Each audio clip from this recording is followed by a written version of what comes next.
जनी जा कमाए कलकतिया राजा मारली सवतिया मतिया राजा जनी जा कमाए कलकतिया राजा मारली सवतिया मतिया राजा लाली ओठ लाली कनवा के बाली सुन होई ना की के नथिया राजा जनी जा कमाए कलकतिया राजा मारली सवतिया मतिया राजा जनी जा कमाए कलकतिया राजा मारली सवतिया मतिया राजा।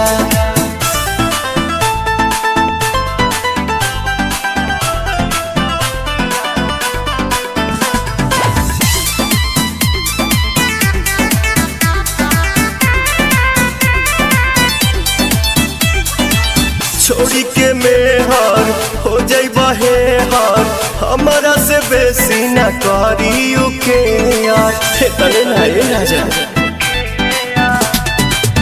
इज्जत के हानि करे पैसा जियानी करे केहू के न सोट बंगाल के पानी करे से सिया पटवा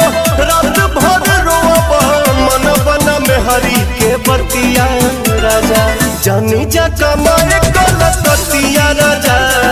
मारली सवतिया मतिया राजा जनी जा कमाए कलकतिया राजा मारली सवतिया मतिया राजा।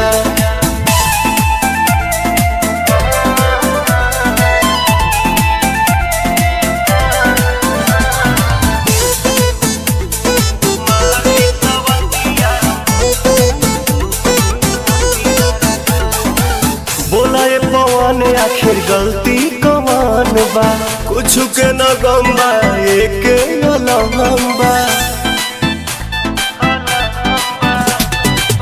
जैबा बंगाल तू तो उलझन में डाल के कोल्ही बात जाके गहनी की निहाल के जानी जमाना तो मारे लगी तना